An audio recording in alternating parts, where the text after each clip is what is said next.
2016 school service কমিশনের তথাকথিত যোগ্য বা নন টেন্টেড শিক্ষকদের পুরনো চাকরির মেয়াদ এই বছরের 31শে ডিসেম্বর পর্যন্ত ঠিক করে দিয়েছিল সুপ্রিম কোর্ট। তার মধ্যে এই বছরের নতুন নিয়োগ প্রক্রিয়া শেষ করতেও কমিশনকে নির্দেশ দেওয়া হয়েছিল, কিন্তু সেই নিয়োগ প্রক্রিয়া ওই সময়সীমার মধ্যে শেষ হবে না।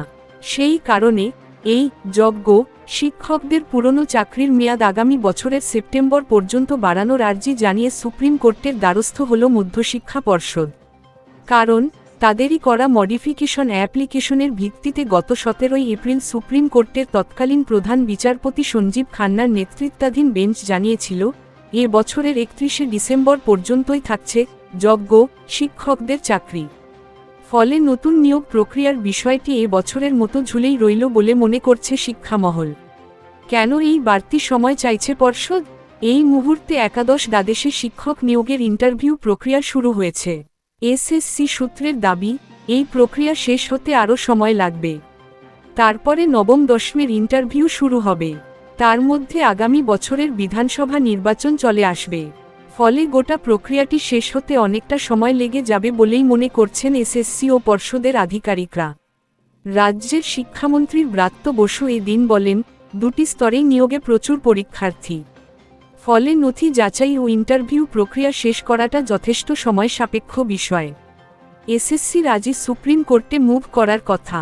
এই নিয়োগে এসএসসি স্বচ্ছতা ও মেধাকেই গুরুত্ব দিচ্ছে, সেজন্য ওরা অতিরিক্ত সময় চাইবে। পর্ষদের আধিকারিকরাও এ বিষয়ে অবগত, তারাও নিশ্চয়ই এই নিয়ে আলোচনা করবেন। পর্ষদ সূত্রে জানা যায় এদিনই শীর্ষ আদালতে বিষয়টি মেনশন করা হয়েছে। কারণ 19শে ডিসেম্বর থেকে সুপ্রিম কোর্টে শীতকালীন ছুটি পড়ে যাচ্ছে। সূত্রের দাবি এসএসসি একাদশ ও দ্বাদশে নিয়োগ শেষ করতে 15 জানুয়ারি পর্যন্ত সময় চেয়ে সুপ্রিম কোর্টে আবেদন করেছে। আর নবম দশমী নিয়োগ শেষ করার জন্য 31শে মার্চ পর্যন্ত সময় চাওয়া হয়েছে। এসএসসি সূত্রের দাবি একাদশ ও দ্বাদশের 35টির মধ্যে সবে 6টি বিষয়ের ইন্টারভিউ চলছে। এখনও 29টি বিষয়ের ইন্টারভিউ বাকি। সেই প্রক্রিয়া শেষ হলে তবেই নবম দশমের ইন্টারভিউয়ের নথি যাচাই শুরু হওয়ার কথা। এর মধ্যে ফেব্রুয়ারি মাসে মাধ্যমিক ও উচ্চ মাধ্যমিক পরীক্ষা হবে। সেটা মিটলেই আবার এপ্রিল মে মাসে রাজ্যে বিধানসভা ভোট। তাই পর্ষদ আগে ভাগে সেপ্টেম্বর পর্যন্ত সময় চেয়ে এদিনই সুপ্রিম কোর্টে আবেদন করেছে। কেন এই ইন্টারভিউ প্রক্রিয়ায় এত সময় লাগছে? এসএসসি সূত্রে জানা গিয়েছে একাদশ দ্বাদশে শুধুমাত্র বাংলা বিষয়ে শিক্ষক নিয়োগে প্রাপ্ত নম্বরের ভিত্তিতে এত হাড্ডাহাড্ডি লড়াই চলছে যে সেখানে নির্দিষ্ট আনুপাতিক হারের তুলনায় বেশি সংখ্যায় আবেদনকারীকে ইন্টারভিউয়ে ডাকতে হচ্ছে। বাকি বিষয়গুলিতেও একই অবস্থা।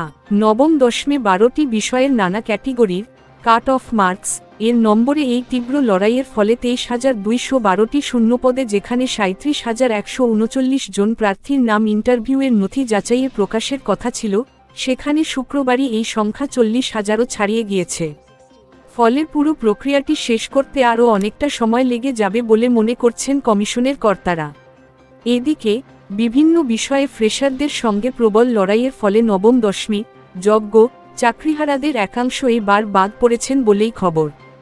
বিশেষ করে বিজ্ঞানের 3টি বিষয়ে যোগ্যদের একাংশ পিছিয়ে পড়েছেন। পাশাপাশি সাধারণ ক্যাটেগরির শূন্যপদের বড় অংশই এবার আর্থিকভাবে পিছিয়ে পড়া ইডব্লিউএস শ্রেণীর পরীক্ষার্থীদের জন্য সংরক্ষিত হয়েছে। শিক্ষামন্ত্রীর বলেন, পুরো প্রক্রিয়া শেষ হওয়ার পরে সামান্য মুষ্টিমেয় প্রার্থীরা যদি বাকি থাকেন, তাদের বিষয়ে মুখ্যমন্ত্রী মমতা বন্দ্যোপাধ্যায়ের সঙ্গে আমার একপ্রস্ত আলোচনা হয়েছে। মুখ্যমন্ত্রী তাদের বিষয়ে যথেষ্টই কনসার্ন, তবে আইনি কিছু বিষয় রয়েছে, সেই বিষয়ে আমি কিছু বলবো না। কিন্তু যোগ্য যারা নিয়োগ প্রক্রিয়ায় বাকি থাকবেন তাদের ক্ষেত্রে আমাদের সরকার বিষয়টি সদর্থক এবং সহৃদয়ভাবে বিচার করবে। বন্ধুরা, আজকের এই আপডেট বিষয়ে আপনাদের কোনো বক্তব্য থাকলে অবশ্যই নিচে কমেন্ট করে জানান। আমরা আপনাদের সমস্ত প্রশ্নের উত্তর দেব এবং সমস্ত সমস্যার সমাধান করার আপ্রাণ চেষ্টা করব। ভিডিওটি ভালো লাগলে প্লিজ লাইক শেয়ার করে দেবেন। আর এই ধরনের আপডেট মিস না করতে চাইলে অবশ্যই আমাদের টেক গ্লোবাল ইউটিউব চ্যানেলকে সাবস্ক্রাইব করে পাশের বেল আইকনটি বাজিয়ে দিন। পরবর্তী ভিডিও আপনাদের স্ক্রিনে দেওয়া হলো। ধন্যবাদ।